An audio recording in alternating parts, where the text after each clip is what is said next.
Good afternoon. I'm so pleased to be here. Thank you very much, Luan. So how I got here was I was writing a sort of descriptive piece for Real Estate Review, which is a Thomson Reuters publication. And I reached out to Luan and Janet at Crowdnetic for some help on putting that piece together, which is all about disruption, which I suppose I'm not supposed to say, and disintermediation. And out of that came the possibility for me to be here today, and I'm really thankful. Thank you very much for including me. So, you know, I'm a finance professor who teaches real estate, not a graphic designer, so I'm going to do this with my hands, okay? I've been thinking about a kind of infographic that would somehow capture what's going on in this real estate crowdfunding. And if you want to think about it on this side, you've got people who are investors or lenders, and you know, they have a view. They're looking for a return. They want a return that's high, medium, low. They have a sense of whether it's a coupon or the ups that they're looking for. They have some sense of how long they want to be invested. So you're sort of moving this way toward what kind, and whether it's debt or equity or something in between. They're moving toward, you know, a platform.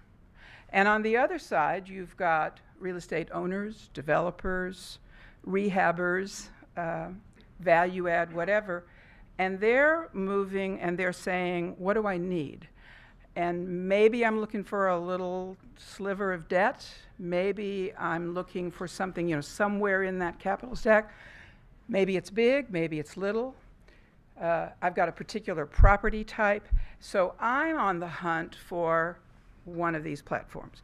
And somewhere in the middle in my, you know, this is my infographic, somewhere in the middle they're going to meet. So what I asked the panel when we met on the phone or on email is, I know we're not really doing the crowdfunding stuff. We're doing, you know, Reg D revised sort of investing these days. But can you, sort of broadly speaking, and we'll start from the end and move this way, in that context of my, you know, hands in the infographic, place where you are. Are you raising funds in $5,000 increments or 15 or 50? Are you raising equity? Are you raising debt or somewhere in between? Is it short term? Is it long term? Is it fix and flip? Is it value add? Is it ground up development? Is it, you know, sort of acquisition and operation of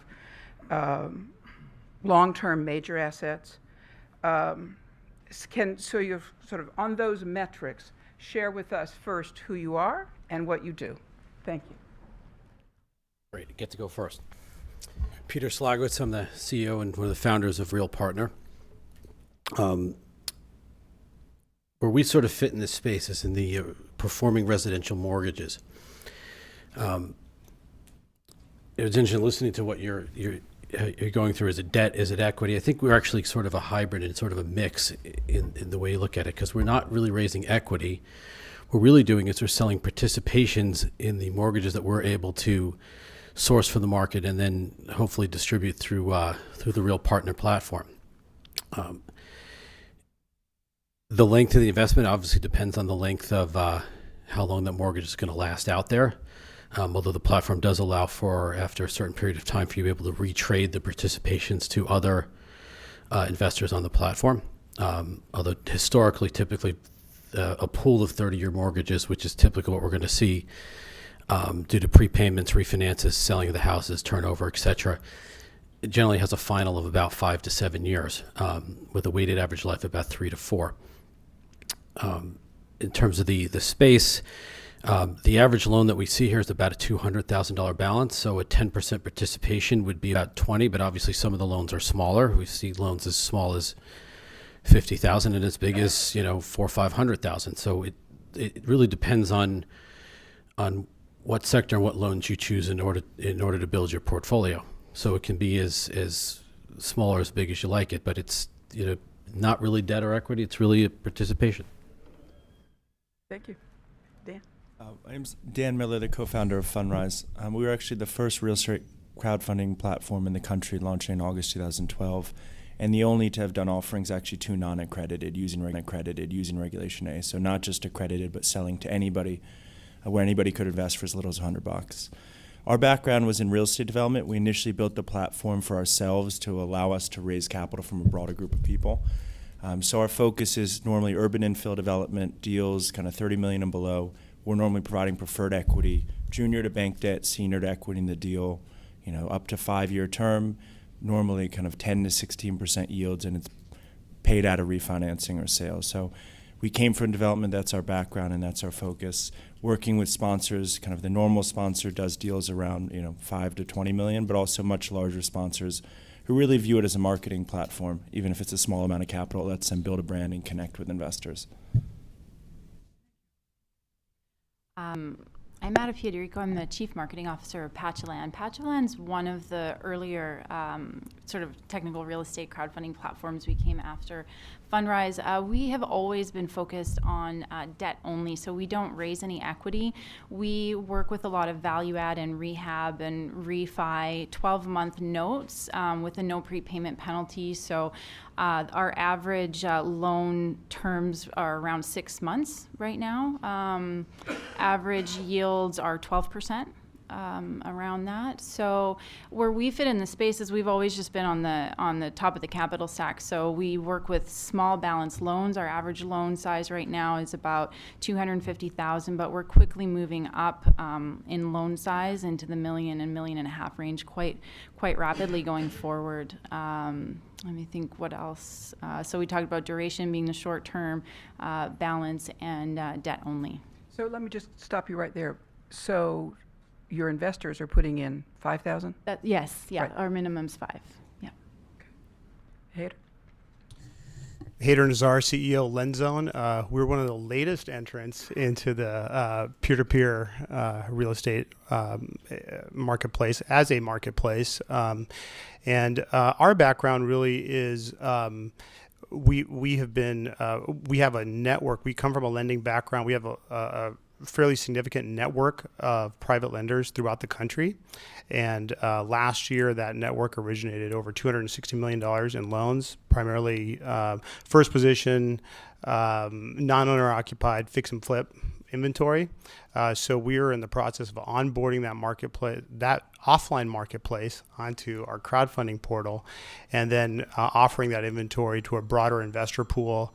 But we have a fundamental belief that real estate as an asset class requires expertise in those local markets to go along with the opportunity of crowdfunding those deals.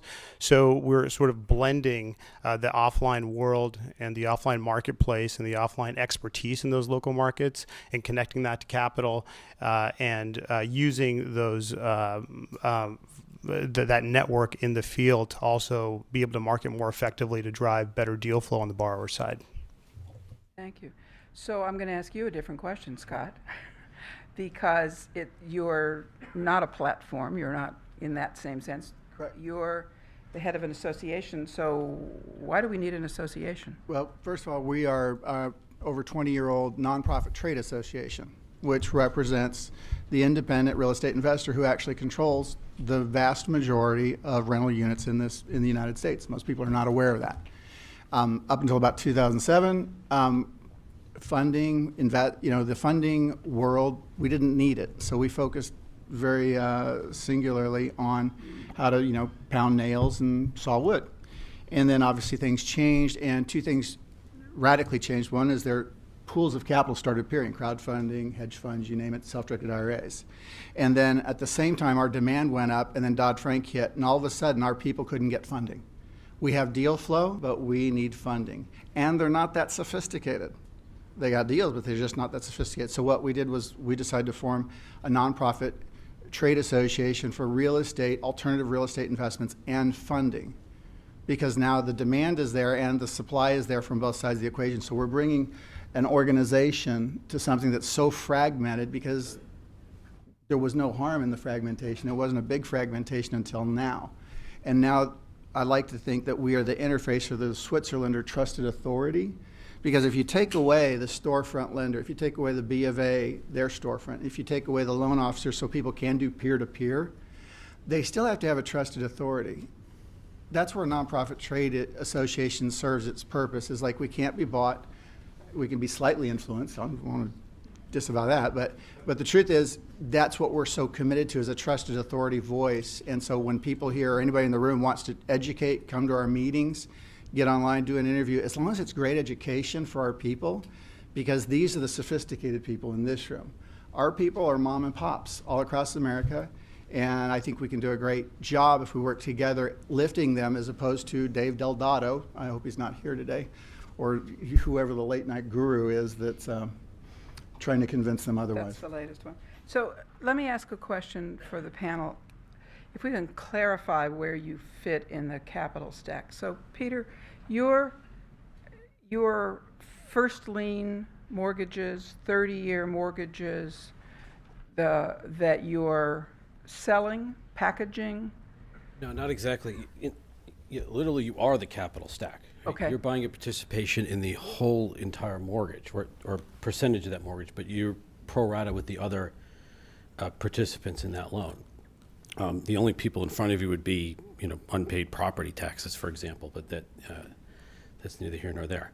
But there's no, there's no subordination behind you. There's no, you're not mezz, you're not junior. You are at the capital stack. I think the one exception would be obviously you need to hire a servicer, a licensed servicer to service these loans, and obviously they always get paid first. But that cost is actually quite minimal. So. And I think Fundrise, in your case, you're doing ground-up development for the most part? Mostly value-add and rehab, but we're fine with value-add ground rehab, up. not ground up. We started out with equity. First year we had 175 investors. You can imagine how that works with capital calls. So we now do debt, mezz, and preferred equity, but most of the deals, one, for example, we just did in Bushwick, 24-unit apartment building, rents are 40% below market, 4 units vacant. Total deal cost was $4.2 million of senior debt, 60%, $1.4 million of preferred equity, which is our capital, which is a 12% return, and then $1.4 million of equity from the sponsor, 20%. So normally junior to bank debt, senior to equity, and we do some senior debt, but generally for commercial value-add rehab development, there's much cheaper bank debt available. So you're maybe 20% of the deal? Yeah, normally it's from 65 to 85, about 20% generally. So about 20% of the deal. AdaPia? So we're top of the capital stack, essentially, with being debt. So we take a first position lien on title, and our investors participate in that through the Series LP structure or whole loan participation notes, which we're moving to. So that's really it. I mean, it's pretty simple what we do. So I noticed, I've seen in the early days you were, $136,000 fix and flip kind of thing, and as you say, you're beginning to move into larger properties. Yeah. And are you staying with the model of the 6-month to 12-month sort of fix and flip, or do you see that developing into a longer term? It'll grow out into longer term, maybe buy to hold in the future. But for now, there's a really big, strong market, and it will be like that, it seems, for the next few years. So we're really focusing a lot on that. And we're also focusing on building our technology to scale the underwriting and automate it so that we can do thousands of loans in hours rather than days. So that's the focus that we're looking at. So Haider? Yeah, top of the capital stack, debt, fix and flip, average deal size of about 700,000. So first position is what's being offered through the platform. We have some preferred partners who are providing pools of capital to sop up second position when necessary. And then there's preferred equity on the back end. We have what we call sort of shared appreciation mortgage on the back end. So investors can participate on a deal by deal basis on equity when the loan reconveys. Thank you. So Scott, you're representing as a trade association, and you commented on your folks having very little access to capital in the last few years, having just done the project from hell in Chicago, it's one of those things where if you needed to borrow the money, they wouldn't lend it to you. Right, exactly. Right? So your folks are going to want to interact with these people how? We already have partnerships working with 2 people on the panel already. Hopefully a lot of people out there in the crowd. And the only prerequisite is that you treat our people well. If you are willing to take the model of partnering like Salesforce and collaborative, in other words, you train our people, you help them understand, and at the end of the day, they are, so many of them, not everybody's going to say yes, but so many of them are going to say, yes, I'll do the deal with you, whether they have capital or they have the deals. What we're finding is a lot of people come to an event like here in the local market or wherever, and they'll come to our local general meeting. Typically, it's like 200 people, give or take. And so a lot of people come there with the idea, I'm gonna become like Dave Deldetto. I'll live on the beach, and it'll be a half hour later, and I'll have a beautiful home. But let me stop you there. So I want to be clear. It seems to me that you are, in some sense, suppliers of the product for people to do the crowdfunding, as well as being borrowers or seekers of capital. Correct. We actually we got both hats. You got both hats. Because right. we have the B2Rs coming in, the lenders who are coming in, hard money lenders who are already in our rooms, they're supplying capital. Right. And then we've also got our people coming in with real estate deals. So let me ask a question that I'm a little puzzled about. It seems to me that when we started talking about equity crowdfunding in real estate, that there was the notion that you might actually, and I know most of you are on the lending side, but maybe I'll aim this at you, Dan. So if you're going to put your money into an equity investment in real estate, what do you get? You're not actually, are you getting some sort of a, what do they call it, a payment-dependent note? What do you actually get? Are you asking me? I think I'm going to ask Dan. Yeah, for us, we have an entity, and the investors are buying a dependent note that's tied to the performance of that investment, because the real estate company wants one counterparty to deal with, so we're that counterparty. It's not all the different investors directly. The complexity of kind of traditional equity and where we started is it's just hard to protect investors when you're an LP in an equity deal. And so as we realized that we really need to scale this across the country, we shifted from equity to more preferred. So in some sense, it's less of back-end ownership, but it is more simpler, more safe, and I think for a broader pool of investors, a better place to be. So let me ask all of you about the risk. What sort of disclosures are you providing to your investors today? Anyway, Hundreds of pages. Hundreds of pages is the answer, right? It does not get downloaded that often. Yeah. So and that really is intriguing. How different is it from a? What we said is people are making a purchase. Somewhat like they buy Google or Apple stock. There's kind of an emotional understanding of, and it's why I think single-family homes have sold so well generally on platforms. People have bought homes before. They get that you buy a house, you renovate it, you sell it. 1 year round trip. It's very easy to understand. And as we've started to do more complex commercial deals with new market tax credits and lots of structures, it's very hard to get people to understand exactly what they're buying. So I think even with the long documentation, it's really about presenting something that's very easy for people to understand, because most of these investors have not really bought commercial real estate before, or if they have, kind of only by chance as it's passed in front of them. Go ahead. I can add to that, even just from even on the single family, what we do, even you, is just a lot of transparency. And the idea is to provide investors all the information they need to do their own due diligence. Even though, like both our platforms, we do the vetting and we do the underwriting first, we still want investors to fully understand what they're getting into. And so we make all that documentation available. Everything pertaining from the appraisal to the loan document.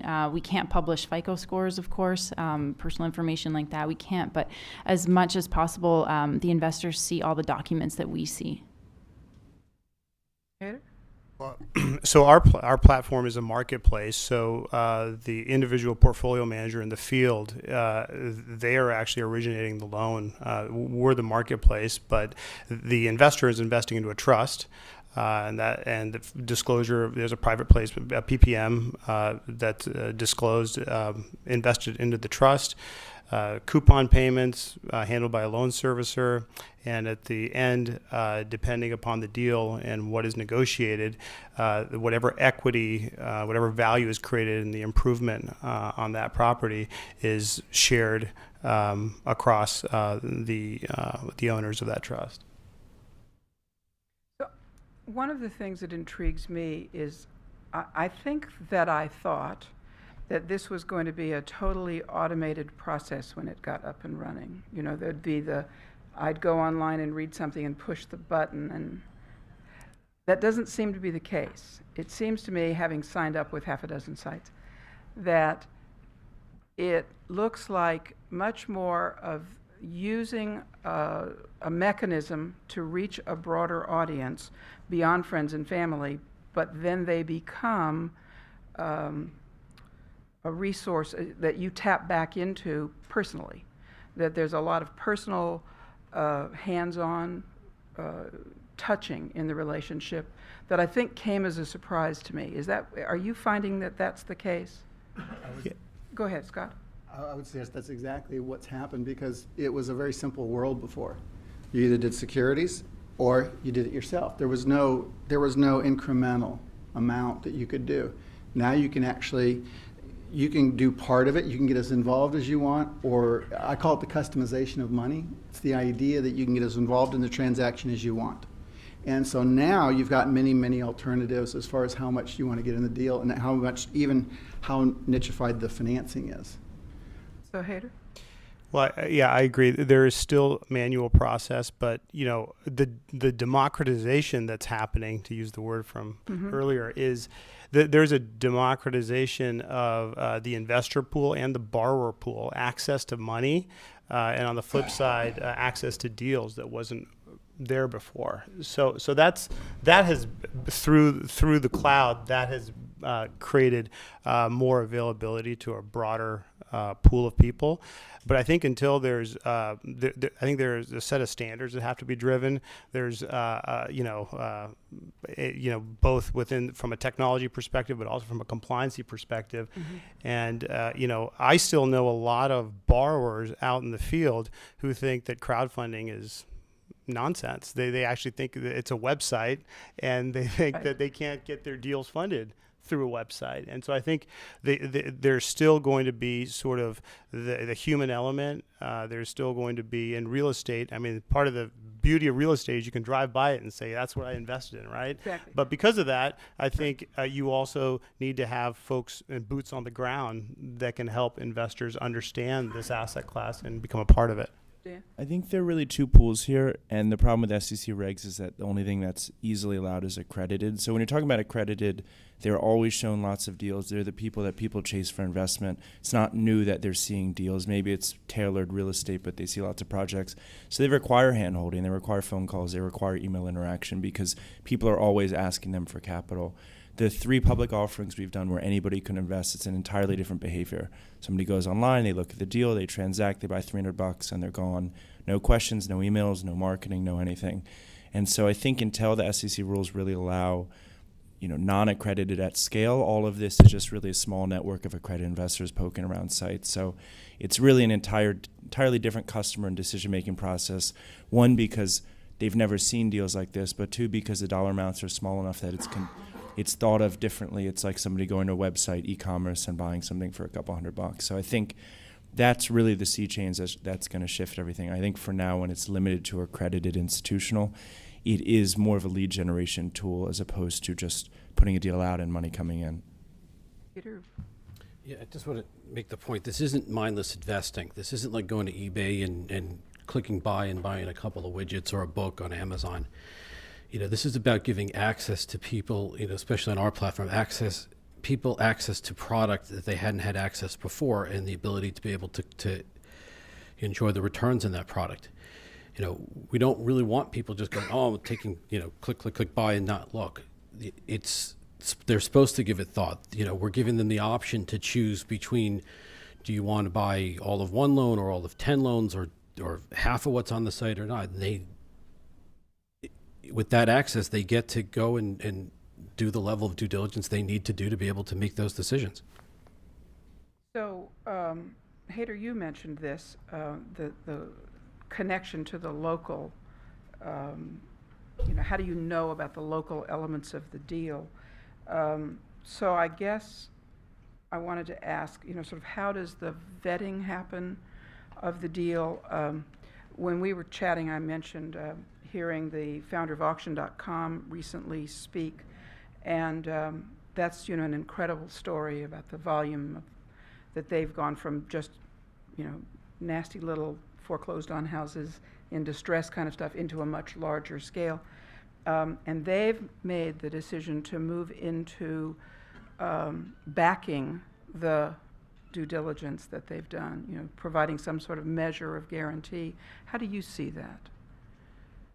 How do I see that evolving? Evolving, I guess, is what I'm asking. Are we going to get to the place where you do more than simply provide information, and instead there's some insurance, or there's some other in-house guarantee? There's something there that will draw a larger audience, perhaps? Well, I think you're going to definitely start seeing debt ratings on these assets. Okay. In addition to that, I think that securitization, is already there's a conversation around that, and secondary markets. Investors, if they know that although this is a PPM, if they know that they can, have a higher level of liquidity that's usually been in these markets, you're going to see more people putting their toe in the water, and if they have good experience, they're going to keep coming back.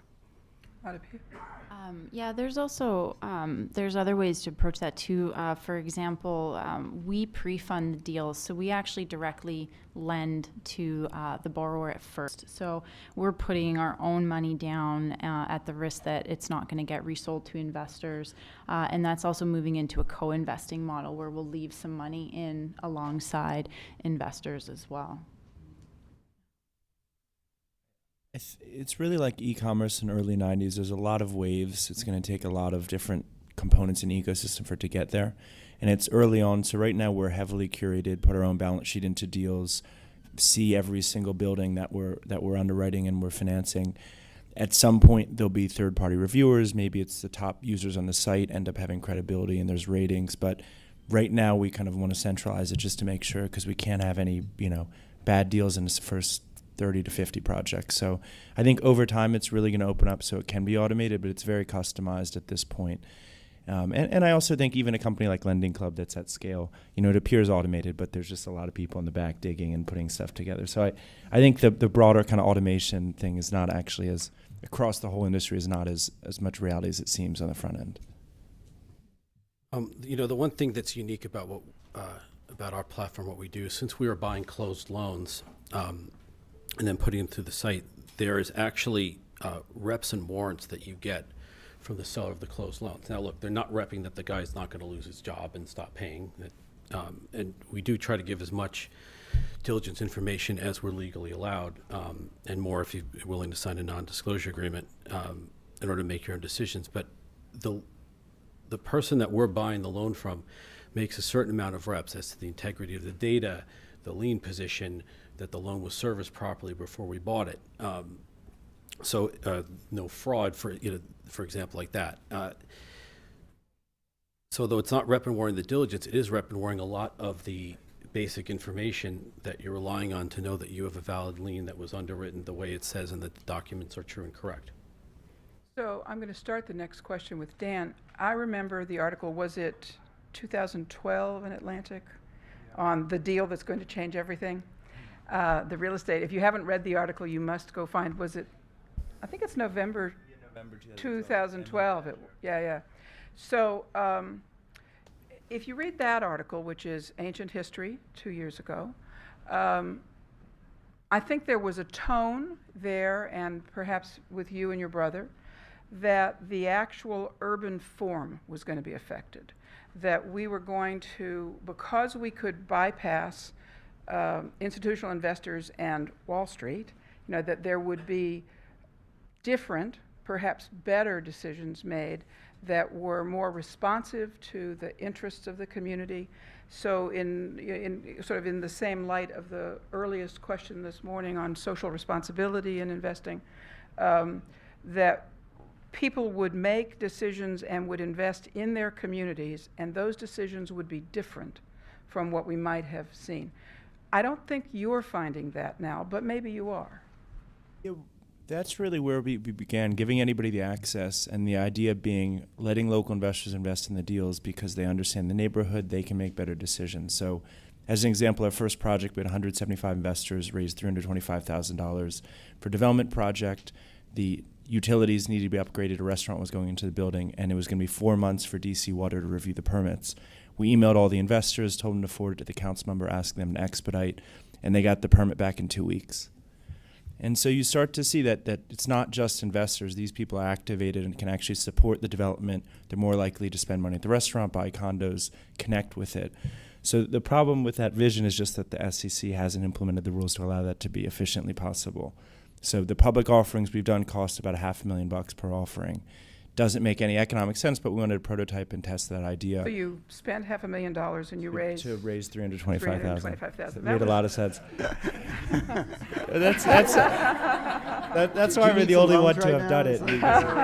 But you get to say you did it. We get to say we did it. You get to be on the cover of Atlantic. You're in a nonprofit too, right? The real change we see. And the last public offering, 30% of the investors were within a half mile. So there really is a tapping into a local demand that can support and affect a development project that I think is the real value. If $1 million of capital makes you $10 million of value because you get extra FAR or you get a better tenant, but it's going to take that really only relates to retail crowdfunding. When you're limiting to accredited and it's 3% of people, it defeats the whole purpose. So that's where we began. That's what we're most excited about. But the SEC rules related to crowdfunding are 2 years behind and don't really seem that close to being implemented. I just like to add to that I think when we talk about real estate, we talk a lot about investors and borrowers, but I think there's an entrepreneurship aspect to this as well, especially if it's not a buy and hold strategy. So, people are looking at ARV, they're looking at, how can you go into that restaurant or go into, that condo or whatever, make those improvements and get out there. I mean, there's an entrepreneurial aspect to that is, I also think, getting unlocked, especially in the, fix and flip or, new construction side of this asset class. I'd like to Absolutely. add to that because I think I think what you see here is the deinstitutionalization of the financing industry. And Dan, your article and that was one of the things that inspired me was the idea that people, here's the truth, with all due respect to all our brilliant friends on Wall Street, is most people don't invest based upon the bottom line.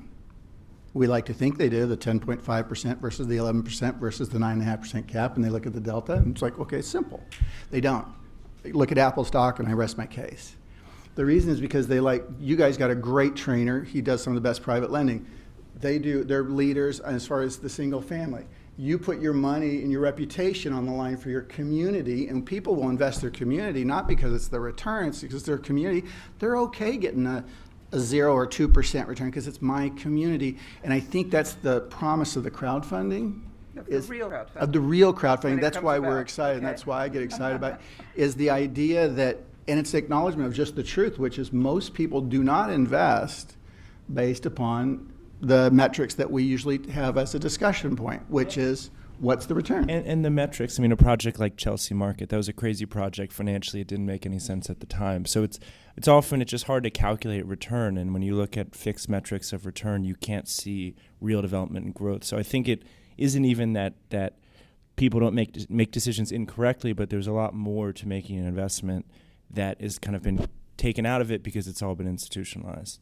So I want to ask one final question. If you could sort of wrap up this way. What's the long-term strategy, the long-term risk? Is it compliance? Is it inventory supply? What is it that you think, on the one hand, is an impediment, and the other hand is the strategy for success going forward? Scott? It's coming whether they like it or not, because if you see the amount of crowdfunding being done, whether the push comes from overseas or local, people are doing it. it's only the legislators and regulators, frankly, who are either going to allow it to happen faster, or are they going to put the brakes on it in the interest of whatever? So, Haider, your thoughts? Is it regulation? Is it supply? What is it? Yeah, something else? it's supply. It's borrowers. I think investors are there with crowdfinance and crowdfunding. All these conferences every day. It seems like there's more and more people coming, but they want to diversify out of Lending Club and Prosper, and they want to go into other asset classes. And as a community up here and out in the audience, I think we need to make sure that we minimize the credit risk and keep the quality high. And I think being able to attract quality borrowers and make them feel like this is a real alternative for them will continue to keep all boats rising in this space. AdaPia? I think it's consumer behavior. I think that we're raising awareness and educating people. And if we talk about the borrower side, this is about showing people that there's a new and a better way so that they stop thinking about doing it the old way. And it's going to take a long time, but it's a psychological consumer behavior trend that we're working to change the way people think about financing. I think it's inevitability. It's just a more efficient way to deliver and serve investments. It's just going to take a while. And the thing we're most cognizant of is quality underwriting, actual real due diligence, and making sure through a real estate cycle the deals are sound. I think half the platforms will probably go out of business in the next downturn. But Lending Club and Prosper also violated securities law and lost a lot of capital and are now worth billions of dollars. So we tend to think that you can't lose investor capital, but history has actually shown in the sector that people forget pretty quickly. But we think that as the cycles run through in real estate, it's gonna flush out a lot of the different platforms and see who's actually credible.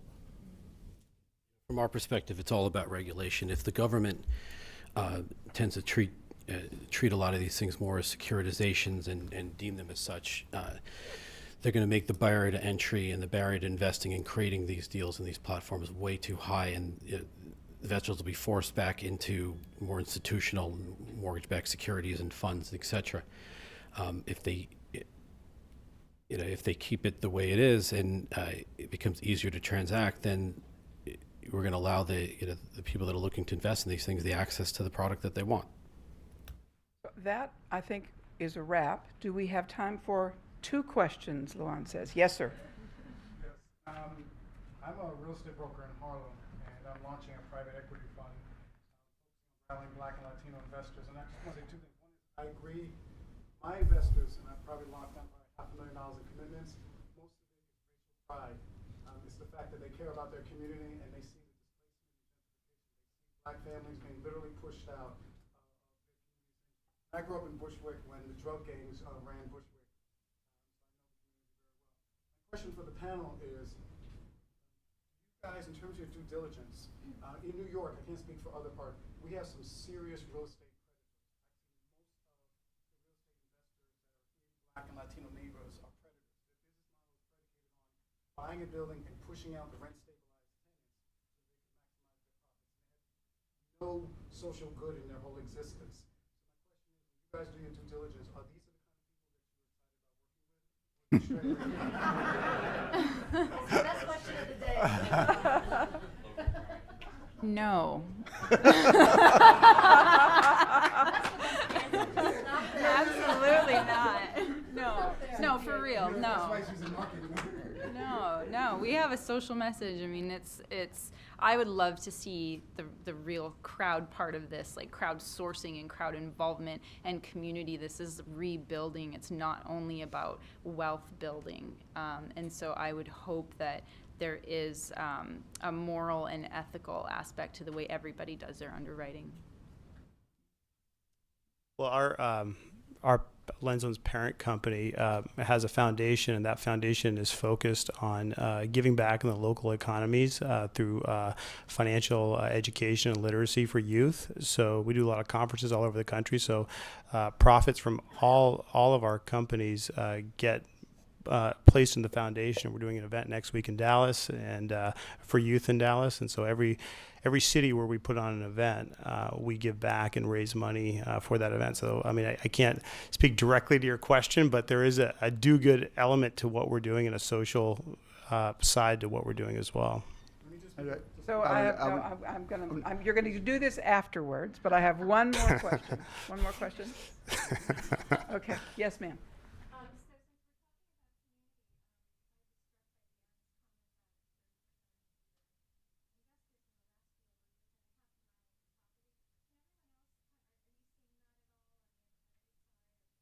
Can you talk about,